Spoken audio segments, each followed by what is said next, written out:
السلام عليكم ورحمة الله وبركاته أصحابتك وحنا جنالك مركز سو دواده aad iyo aad u mahadsantiin maanta waa isniin waana 3 bisha November ee 12 sanadka 2025 muuqaalkan waxaan rabaa inaan idinku la wadaago doorashooyin muhiim ah oo qaar kamid ah ay yihiin lagu tartamayo duqa magaalooyinka Minneapolis iyo sidoo kalena New York oo Umar Fatix oo Soomaali ah oo Muslim ah iyo waliba Zoran Mamdani oo isaguna Muslim ah ay ku kala tartamayaan doorashada gudoomiyaha gobolada sida New Jersey iyo Virginia oo tartan xoogan uu ka taagan yahay iyo sidoo kalena shacabka California oo la weydiin doono shantii xubnood ee degmooyinkii dib u qaabeynta lagu sameeyay oo xubnihii Republicaanka laga soo dooran jiray inay xaa iyo maya ay ugu kala codeeyaan oo idin la wadaagayo sidoo kalena dawladdu maanta waxay xiran tahay maalintii 34 bari 35 ayay noqonaysaa muddadii ugu dheerayd oo dawladda xirneed ayay la sinaan doontaa Trump oo xubnaha Republicaanka ee ku jira aqalka sanadka ku boorinaya sharciga filibusterka inay meesha ka saaraan haddaba sharcigaasi muxuu yahay waan idin la wadaagaya sidoo kale shacabka Mareykanku iyay ku eedeynayaan mas'uuliyadda in dawladdu maanta maalintii 34 ay xiran tahay maxayse ka leeyihiin dhaqaalaha Mareykanku ma wada wanaagsan oo ku socda ma wanaagsanaaday intii uu Trump xilka hayay mise waa ka sii daray wadankuna ma jiha wanaagsan oo ku socda mise jiha qaldan ayuu ku socdaa oo shacabka Mareykanka afti laga weydiiyay arrimahaasi oo idil ayaan idin la wadaagaya maalinta bari ah waxa wadanka qaybo kamid ah ka dhici doona doorashooyin muhiim ah gudoomiyaal gobol maayaro xeer ilaaliye guud iyo gobolka California oo waliba u codeynaya iyagu shantii xubnood oo Republicaanka macnaha in dimuqraadi ay ka dhigaan redistrict ama dib u qaabeynta degmooyinka maadaama Texas ay horay u sameeyeen arrimahaasi oo idil ayaan rabaa inaan idin la wadaago bal aan ku bilaabay waxaa jirta in maalinta bari ah doorashooyinkan ay yihiin doorashooyin tusaale u noqonaya doorashooyinka xilliga dhexe ee la filayo in bisha November sanad kadib sanadka 2026 ay dhacaan waxa uu xisbiga Republicaanka iyo Trump ay ka baqayaan in doorashooyinkaasi labada aqal ee sanadka iyo aqalka wakiiladaba lagala wareego markaas kadib madaxweynuhu Congress-ka la'aantii waxba ma qaban karo marka sida hadda muuqata waa tijaabo la fiirinayo in dimuqraadiyiintu ay codad badan ay heli karaan iyo in kale marka haddii aan Minneapolis ku hormaro senator Umar Fatix oo baarlamaanka gaar ahaan aqalka sanadka ku jiray ku dhawaad muddo 4 sano ah ayaa waxa uu la tartamayaa Mayor Jacob Frey oo isagu markiisii saddexaad doonaya duqa magaalada Minneapolis inuu noqdo dad fara badan ayaa codkooda sii dhiibtay Soomaali fara badan waa ay dhiibteen sida Umar Fatix uu sheegay ilaa 6,000 ka badan oo Soomaali ayaa codkooda sii dhiibtay laakiin maalinta bari ah waa maalintii doorashada marka hala soo baxo ayuu leeyahay oo hala tartamo sidoo kale waxaa jirta in dawladda hoosena Jamaal Cusmaan isaguna uu tartamayo oo dawladda hoose ee Minneapolis iyagana sidoo kale xubnahoodii la dooranayo marka waa labada xubnood oo ugu muhiimsan ee hadda maayarka iyo waliba Jamaal Cusmaan oo isaguna laga soo doorto waadka ama degmada lixaad oo isaguna doorashada ku jira marka maayarka ayaa ugu muhiimsan labada xubnood ee ugu cadcadna waa Jacob Frey oo doonaya markiisii saddexaad in la doorto isagu wuxuu yiraahdaa aniga Yacquub Frey ayaa la yiraahdaa ayuu leeyahay Soomaalida markuu la hadlayo xitaa Soomaaliga xooga ayuu ka bartay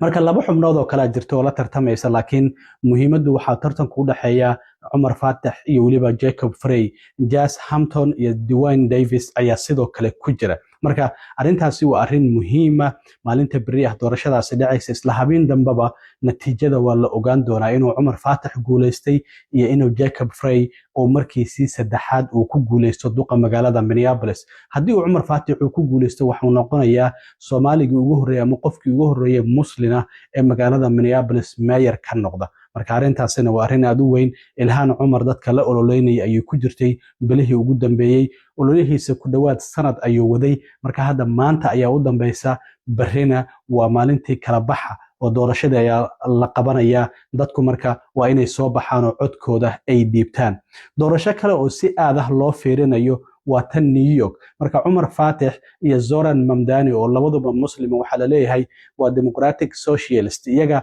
waa la isbarbar dhigaya waxa la leeyahay magaalooyinkii waaweynaa ee dimuqraadiga hadda dad muslimiin ah ayaa hoggaankoodii la wareegaya Zoran Mamdani waxa uu la tartamaya Andrew Cuomo oo dimuqraadi ahaan jiray laakiin hadda si madax bannaan u tartamaya iyo nin la yiraahdo Curtis Sliwa oo isagu Republican ah ayuu la tartamaya marka la eego hadda waxa horeeya Zoran Mamdani ay u badan tahay inuu ku guuleysan doono. Ninkan dowladda hoose ee New York ayuu ka tirsanaa, sanad ka hor ayuu isaguna ku dhawaaqay ololihiisa doorashada. nin la yaqiinay maba uusan ahayn, hal mar ayuu soo baxay, boom, cirkaasi ayuuba gaarayba. xitaa Trump uu yiri ninkan waa in la masaafuriyaho la xiraaho, arrimahaasi oo idilba xitaa Trump uu yiri. marka hadda la eego codadkiisa waxaad u malaysaa xoogaa hoos u dhac inuu ku yimid. sida muuqata hadda waxaa Zoran Mamdani oo codadkiisu ay yihiin 47 boqolkiiba, marka October bishii hore ay ahaayeen 52. Andrew Cuomo hadda waa 31 boqolkiiba codadka uu haysto. Octoberna 28 ayay ahayn, marka kor waxa uu soo kacay 3, halka sidoo kalena Zoran Mamdani uu 5 hoos u dhacay. ninkan Curtis Sliwa la yiraahdo oo Republicana isaguna 15 boqolkiiba ayuu haystaa, 14 ayuu October haystay, marka hal cod ayuu kor u soo kacay. sida muuqata marka hadda Zoran Mamdani ayaa ugu cadcad oo la filaya in isaguna uu soo baxo. marka haddii New York iyo Minneapolis laba xubnood oo muslimiin ay ku soo baxaan, waa weliba la leeyahay labaduba way is shaabahaan dhanka siyaasadda iyo weliba waxyaabaha ay ku ololeynayaan in dadka kirada hoos loo dhigo, in nolosha la raqiisiyo, dambiyada in lala dagaalamo, in lacagta lagu shaqaynayo, in saacadii la kordhiyo. waxyaabahaas oo idil waa ay ka siman yihiin. New York waa magaalo qaali ah, sidaan ognahay nolosheeduna way adag tahay qofku inuu ku noolaado. marka waxa uu leeyahay Zoran Mamdani arrimahaasi ayaan wax ka bedelaya.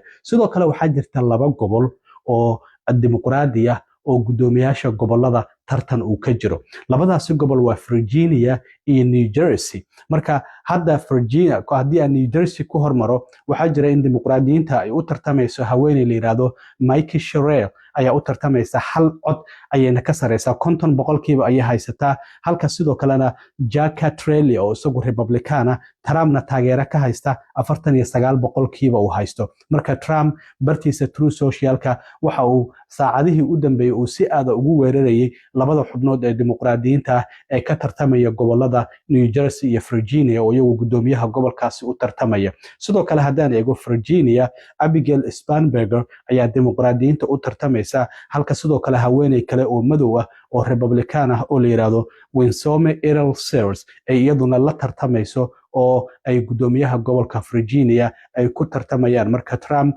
waxa uu leeyahay Republicanka u codeeya labadaasi gobol haddii aad doonaysaan in wax laga qabto dambiyada nolosha, maciishada, cuntada qutul daruuriga iyo sidoo kalena waxyaabo fara badan sida tamarta ay ka mid tahay in wax laga qabto. haddii aad doonaysaan waa inaad Republican u codeysaan. marka Trump xubnaha Republicanka ayuu taageeraya. doorashooyinkana sida idin sheegayo waxa ay tusaale u yihiin doorashooyinka xilliga dhexe oo la filayo inay dhacaan bisha November ee sanadka 2026. doorashooyinka xilliga dhexe 405 xubnood ee aqalka wakiilada lagu soo dooranayo aqlabiyadda ayaa la wareegi doona, iyo sidoo kalena xubnaha sanadka oo iyaguna qaarkood doorasho ay geli doonaan. Virginia sidoo kale waxaa doorasho sidoo kale ku jira xeraalyaha guud. waxaa dhinaca dimuqraadiyiinta u tartamaya ninka la yiraahdo Jay Jones oo hadda 44.9 boqolkiiba haysto, halka dhinaca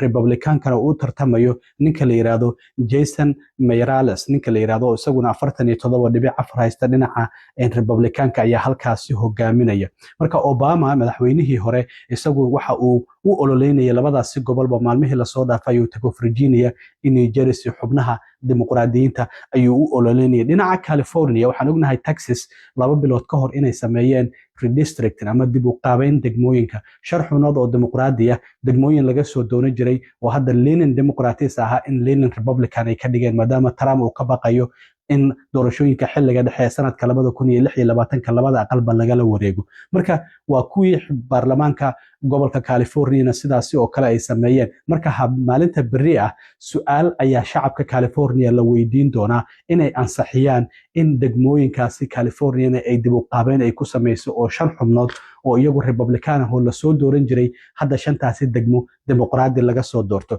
su'aashaasi waxaa la yiraahdaa Prop 50. marka ha iyo maya ayaa shacabka California ay u kala codeyn doonaan. haddii ay ha u codeeyaan 5taasi xubnood oo Republicanka waa ku daayeen oo xubno dimuqraadi ah ayaa lagu bedeli doonaa. dhinaca gudoomiyaha gobolka Minnesota doorashadiisu berri ma dhacayso, laakiin waxay dhici doontaa November 4 sanadka 2026. Tim Walz ayaa dimuqraadiyiinta u taagan, laakiin Republicankii 8 xubnood ayaa ilaa hadda isa soo sharaxday oo 6 ka mid ay rag yihiin, 2na ay haween yihiin. hadda xubnaha aqalka baarlamaanka gaar ahaan aqalka wakiilada haweeneyda afhayeenka ka ah oo Lisa Daymit la yiraahdo ayaa kusoo beertay in gudoomiyaha gobolka ay u tartami doonto waa gobolka Minnesota halka sidoo kalena ninka la yiraahdo Scott Jensen oo markii ugu dambeysay la tartamay Tim Walz isaguna uu tartamayo marka arintaasina waan arki doonaa 2026 halka ay ku dambeyso arrimahaasi doorashooyinkaasi muhiimka ee natiijada ka soo baxdo bari isla habeen dambe waa la ogaan doonaa waan idin soo gudbin doonaa haddii alla yiraahdo dhinaca shadaanka dowladda haddii aan u wareego dowladda maanta maalintii 34aad ayay xiran tahay haddii bari ay ku darsanto waxa ay la sinaanaysaa muddadii ugu dheereed oo dowladda Mareykanka ay xirneed oo ahayd sanadkii 2018 iyo 19 oo Trump oo wadanka madaxweyne ka ahaa xilligaasina waxa muranku uu ka taagnaa in la maalgeliyo darbiga uu Trump doonayay inuu xadka Mareykanka iyo Mexico uu ka dhiso marka waxa ay dowladdu xirneyd December 22keedii sanadkii 2018 ilaa iyo January 25keedii sanadkii 2019 haddana waxa la isku hayaa in Obamacare lacagta dadka ay bixiyaan bil kasta marka la gaaro hadda December in lacagtaasi ay labalaamayso ama 3 jibaarmayso ama 4 jibaarmayso lacagtaas dadka ay ku kordhayso dimuqraadiyiintu ay leeyihiin arrintaasi waa in Republicaanku wada hadal ay nagala galaan oo caafimaadka dadka aan lagu qaaliyeysiinin Republicaankuna waxay leeyihiin dadka sharci darrada ah ayay waxay u raadinayaan caymis caafimaad ay u raadinayaan arrintaasina waa been oo dadka wadanka sharci darrada ku soo galay lama siiyo caymis caafimaad intooda badan marka arrintaasi ayaa la isku hayaa Trump marka waxa uu hadda xubnaha sanadka uu ku boorinaya maadaama aqalka sanadka aqlabiyadiisa 53 ay ku hayaan xisbiga Republicanka waxa uu leeyahay filibusterka waa inaad meesha ka saartaan filibusterku horta muxuu yahay sharciyada qaar muhiimka waxa loo baahan yahay sanadka in 60 cod lagu meel mariyo laakiin haddii filibusterka meesha laga saaro simple majority ayay u baahnaanayaan oo ah 51% in sharciga ay ku meel mariyaan marka waxay tahay maadaama aqalkii hoosana Republicanku ay haystaan sanadkana ay haystaan haddii hadda filibusterkaasi meesha laga saaro in sharcigii ay rabaan ay meel marsan karaan laakiin Republicanku arrintaasi waa ay ka cabsanayaan maxaa yeelay haddii doorashooyinka xilliga dhexe dimuqraadiyiintu ay labada aqal ay la wareegaan iyaguna sharcigii ay rabaan ayay meel marsan karaan sidaas ayuu yiri afhayeenka aqalka wakiilada Mike Johnson marka waxa uu yiri arrintan haddii dimuqraadiyiintu ay 2026 ka dhamaadkiisa ay labada aqal aqlabiyadiisa ay la wareegaan arrintaasi qatar ayay nagu noqonaysaa Republican marka cabsidaasi ayaa jirta laakiin Trump waxa uu leeyahay waa in xubnaha sanadku ay filibusterkaas meesha ka saaraan oo dowladda aan furnaa 51 maadaama 53 sanadkan haysano 51 cod waan heli karnaa oo waan u codayn karnaa dowladana waan ku furi karnaa sharciyadeennana waan ku meel marsan karnaa laakiin dimuqraadiyiintu cabsi weyn ayaa arrintaasi ka muujinayaan haddaba shacabka Mareykanka waxa la leeyahay 45% waxa mas'uul ka ah dowladdu inay xirnaato maanta maalintii 34aad Trump iyo xubnaha Republicanka ee Congress-ka ku jira 33% waxay leeyihiin xubnaha dimuqraadiyiinta ee Congress-ka ayaa mas'uul ka ah 22 waxay leeyihiin arrintaasi ma hubno marka food stamp-kii waa uu dhamaaday sabtidii qaar ka mid ah gobolada Mareykanku iyaga ayaa lacag ku bixinaya food stamp-kaasi waxaa jirta emergency fund oo xitaa Trump laba garsoore ayaa amar waxay ku siisay lacag qasnada dowladda ku jirto xaaladaha degdega sida masiibooyinka duufaanada iyo daadadka loogu talagalay in lagu maalgeliyo laakiin Trump wuxuu leeyahay qaabkii aan u wajahi lahayn garsooraha ayaan ka sugaynaa lacagtaasi aan u bixin lahayn sidoo kale waxaa jirta in la weydiiyo shacabka Mareykanka sida u aragtaan dhaqaalaha Mareykanka intii uu Trump xilka hayay 52% waxay yiraahdeen dhaqaaluhu wuu sii xumaaday halka 27 ay yiraahdeen waa uu wanaagsanaaday waxaa sidoo kale la weydiiyay wadanku ma jiha wanaagsan ayuu ku socdaa 67% waxay yiraahdeen wadanku jiha qaldan ayuu ku socdaa halka 32% ay yiraahdeen jiha saxa ayuu ku socdaa marka wayna arki doonaa sidoo kale arrimahaasi dowladda haddii ay maalinta bari ah markii ay 35 maalmood gaarto rikoor cusub ayay noqonaysaa marka la gaaro arbacada oo haddii ay sii xirnaato in 36 maalmood waxba laga yaabaa inay sii korodho ilaa iyo 40 ilaa iyo 2 bilood may gaari doontaa ma ogin waa arki doonaa sidoo kalena waxyaabaha arrintaasi dowladda xiritaankeedana ka soo kordha aad iyo aad u mahadsantiin asxaabta intaan markale kulmi doono waa saaxiibkeen cilmi waro idin la sida iyo nabadgelyo